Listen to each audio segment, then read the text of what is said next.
ఈ బులెటిన్ను సమర్పిస్తున్న వారు పటేల్ ఫంక్షన్ హాల్, దిర్సంపల్లి గ్రామం, దోమా మండలం, వికారాబాద్ జిల్లా. బుకింగ్ కోసం సంప్రదించండి. Cell number 9490045048.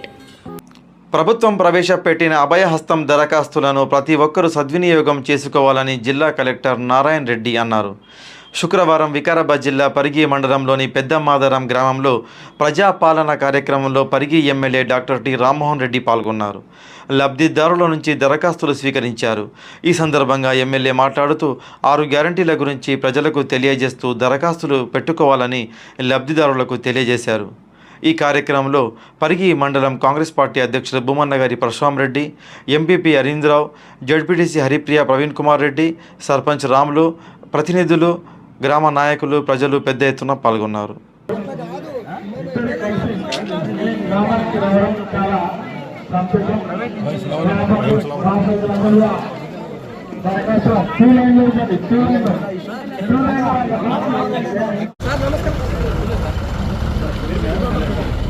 ముఖ్యమంత్రి గారి సందేశం చదువుతూ ఆ యొక్క సందేశంలో మీరు కూడా వినుంటారు.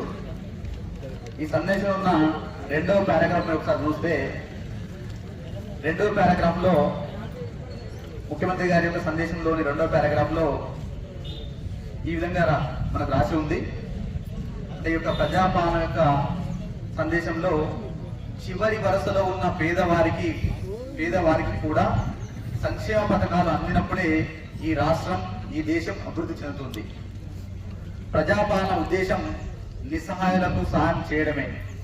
స్వయంగా ప్రభుత్వమే ఇవాళ మీ ఊరికి, మీ ఇంటికి వచ్చింది.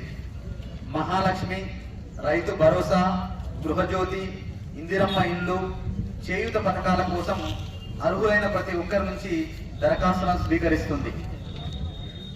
గౌరవ ముఖ్యమంత్రి గారి సందేశంలో ఈ పారాగ్రాఫ్ చూస్తే ప్రజాపాలన యొక్క అదేవిధంగా ఈ యొక్క అభయహస్తం ప్రోగ్రాం యొక్క ముఖ్య ఉద్దేశం మనకు అర్థమవుతుంది.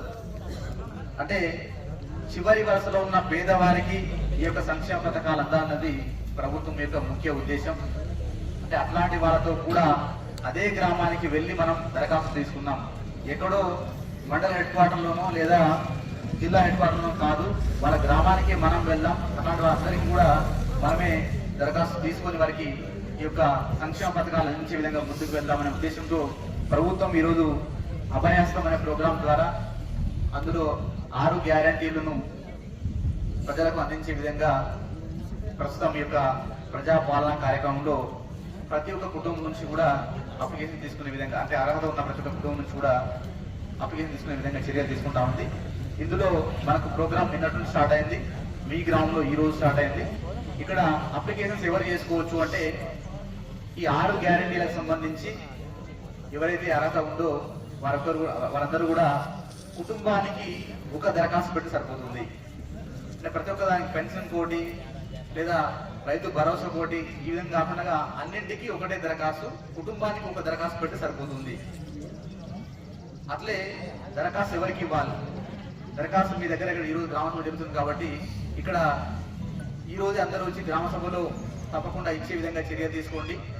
ఎవరైనా మిగిలిపోయింది ఒకవేళ, అంటే ఈరోజు ఏదో ఫంక్షన్ ఉందని లేదా హాస్పిటల్లో ఉన్నామని ఎవరైనా మిగిలిపోతే అట్లాంటి వారు కూడా మళ్ళీ మీ పంచాయతీలకి నిన్న మన నియోజకవర్గంలో ఉన్న అన్ని మండల కేంద్రాలకు పోయినాడు, అన్ని కొన్ని గ్రామాలకు కూడా పోయినాడు.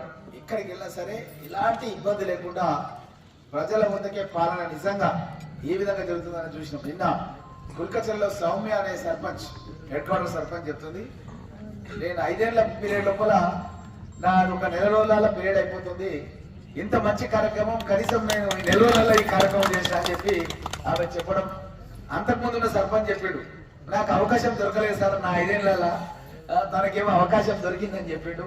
అట్లనే మన సర్పంచ్ కూడా అవకాశం ఈ రోజు తనకు కూడా ఒక నెల రోజుల్లో అయిపోతుంది. అంతే, నీకు కూడా అదే నా ఉద్దేశం, తనకు కూడా అదే ఉద్దేశం అంట మన సర్పంచ్ గారు. కాబట్టి మన ఎంపీపీ కూడా అదే ఉంటుంది, జడ్పీటీసీ గారు కూడా అదే ఉంటుంది. అలాగే పీరియడ్ అయిపోతున్నప్పటికీ కూడా ఒక మంచి కార్యక్రమం చేసిన అనుభూతి. ఎందుకంటే పార్టీలు ఏదైనా, ప్రభుత్వాలు ఏదైనా మనం అంతా కూడా కలిసి ప్రజల గురించి చేస్తాం కాబట్టి మనం ఉన్నప్పుడు ఒక మంచి కార్యక్రమం చేసినాము, మనం ఉన్నప్పుడే ఇండ్లు ఇచ్చినాము, పెన్షన్లు ఇచ్చినాము, రేషన్ కార్డులు ఇచ్చడానికి ప్రయత్నాలు చేస్తున్నాము అంటే ఒక మెసేజ్ ఇవ్వడం అనేది చాలా ఇంపార్టెంట్. మన గౌరవ ముఖ్యమంత్రి గారు రేవంత్ రెడ్డి గారు 7వ తారీఖు రోజు ప్రమాణ స్వీకారం చేయగానే మొట్టమొదటి సంతకం ఏదైతే 6 గ్యారెంటీల గురించి మేము ఎన్నికల ప్రచారంలో మాదారం మన గుడి దగ్గర నుంచి స్టార్ట్ చేస్తే మనం ఆ చెట్టుకాడు వరకు మనం ఆ రోజు ర్యాలీ తీసినప్పుడు ఏదైతే పథకాల గురించి మాట్లాడినామో ఆ పథకాలన్నింటినీ కూడా తను మొట్టమొదటి సంతకంలోనే ఈ 6 గ్యారెంటీల పథకం మీదే లాల్ బహదూర్ స్టేడియంలో ఒక 20-30 వేల మంది సమక్షంలో కూడా సంతకం చేసాడు. చేసిన 48 గంటల్లోనే నేను 9వ తారీఖు రోజు ఎమ్మెల్యేగా ప్రమాణ స్వీకారం చేసిన మీ అందరి ఆదరాభిమానులతో సుమారు దగ్గర 25,000 మెజార్టీతో మీరు అందరూ నన్ను గెలిపించారు. నా పైన చాలా పెద్ద బాధ్యత పెట్టారు మీరు. అదే రోజు మేము ఆర్టీసీ బస్సులో అసెంబ్లీ నుంచే మేము అంబేద్కర్ స్టాచ్యూ వరకు బస్సు లోపల ముఖ్యమంత్రి గారితో ప్రయాణం చేసినాం. ఆ రోజు మేము మహిళలందరికీ కూడా ఆ రోజు ఉచితంగా ప్రయాణం చేయడానికి అని చెప్పి ప్రభుత్వం మొట్టమొదటి నిర్ణయం తీసుకున్నది. అదేవిధంగా చాలా మంది పేదవాళ్ళు ఆరోగ్యం బాలేక ఆసుపత్రులకు వెళ్ళాలనే ఆలోచన ఉంటుంది. ఇప్పుడే ఒక దివ్యాంగురాలు వచ్చింది, ఆమె కూడా మెంటల్లీ రిటైర్డ్ హాస్పిటల్లో ఇంకా వేరే హాస్పిటల్లో విలేజ్ గుదాంపూర్ అని విలేజ్ ఉంది. ఒక ఎస్సీ మహిళ, ఆమెకు నేనంటే చాలా ప్రేమ. ఆమె చూస్తే మా నాయనమ్మ గుర్తుకొస్తుంది, రామలమ్మ నాయనమ్మ. ఆమెకు తెల్లమ్మ చదువుకుంటూ ఉండే. నేను పోయినప్పుడు ఏం పేరమ్మా? అనంతమ్మ. అయితే నేను పోయినప్పుడల్లా బాగా అలంకరిస్తుండే. ఆమె కొడుకు తాగుబోతుగా మారాడు. వారు ఏం చేసిందంటే వాళ్ళ తల్లి పైసలు అడుగుతున్నాడు. ఊరికి తల్లి ప్రేమ. చాలా మంది తల్లులు ఏమంటున్నాడు అంటే కొడుకు అంటే సస్తే ఏదైనా మనకు గొరువు పెట్టాడు వీడే కదా అని చెప్పి తప్పు పని చేసినా సరే తాగడానికి పైసలు అడిగి ఇస్తుండే. అయితే ఓరుగా తాగడం పొద్దుగాల ఏదైనా తాగడం శురు చేస్తే బంద్ చేసేది, ఇసుకం బంద్ చేసేది. ఇసుకం బంద్ చేస్తే వాడు ఏం చేసిండు, ఒకటి వైర్ తీసుకొచ్చి సొంత తల్లి మెడకు చుట్టి చంపేసి మన దగ్గర ఇదే మండలంలో పరిగి మండలంలో గుదాపూర్ విలేజ్ లో అనంతమంది చంపేసిందమ్మా. ఎవరు కన్న కొడుకు చంపేసిందమ్మా.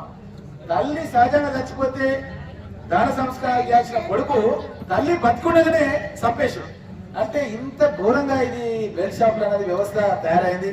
కాబట్టి మనం కూడా ప్రతి పౌరులు కూడా మనం కూడా ప్రభుత్వం నుంచి కూడా ఆదేశాలు రావాలి. మనం స్వీయ నియంత్రణలో కూడా ఉండాలి మనం. కానీ మనము కూడా చాలా గ్రామాల లోపల ఈ విధంగా ఎంకరేజ్ చేస్తే కూడా గవర్నమెంట్ ఎన్ని ఆంక్షలు పెట్టినప్పటికీ కూడా మనం కూడా స్వీయ నియంత్రణలో ఉండి మనం కూడా కట్టడి చేసుకోవాల్సిన అవసరం ఉంది. ఆ తల్లి ఆ ఇవ్వడం మూలంగా అట్లా అలవాటు అయిపోయింది. ఇవ్వకుండా ముందు నుంచే కనుక ఇవ్వకుండా ఉండింటే అదే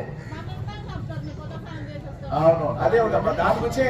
కాబట్టి నేనేమంటున్నా అంటే ప్రభుత్వం నుంచి కూడా ఆలోచనలో ఉన్నది, కానీ మీ సహకారం ఏ స్థాయిలో ఉంటుందనే ఆలోచనలో ఉన్నది. కాబట్టి మీరందరూ కూడా సహకరిస్తే తప్పకుండా ప్రభుత్వం అదే ఆలోచనలో ఉంది. మేనిఫెస్టోలో కూడా పెట్టడం జరిగిందన్న విషయాన్ని ఇక్కడ ఉన్నటువంటి గ్రామ ప్రజలకందరూ కూడా తెలియజేస్తూ మనం కూడా స్వీయ నియంత్రణలో ఉండాల్సిన అవసరం కూడా ఉంది అన్న విషయాన్ని కూడా మీకు అందరూ కూడా తెలియజేస్తూ తప్పకుండా పరిగి నియోజకవర్గాన్ని ఎట్లైనా చేసి బెల్ట్ షాపులు బంద్ చేయండి సార్. ఎందుకంటే మా భర్తలు వచ్చి మమ్మల్ని రాత్రి కూడా వచ్చి కొడుతున్నట్టు. నిజంగా కొడుతున్నామా? అక్కడ కొడుతున్నా ఆలోచిస్తున్నా కొడుతున్నట్ట. అయితే బంద్ చేస్తే మంచిదా లేకపోతే ఉంటే మంచిదా? చేతులు ఎప్పుడమ్మా? చేతులు ఎప్పుడు వస్తుంది, లేకపోతే మన వల్ల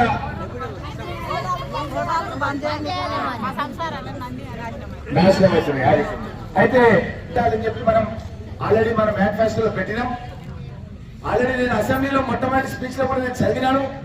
దీని మీద ఆల్రెడీ ప్రభుత్వం కసరత్తు చేస్తుంది, ఎట్లా చేయాలి ఏం చేయాలనేది కసరత్తు చేస్తుంది. మళ్ళా తుది ఇన్ఫర్మేషన్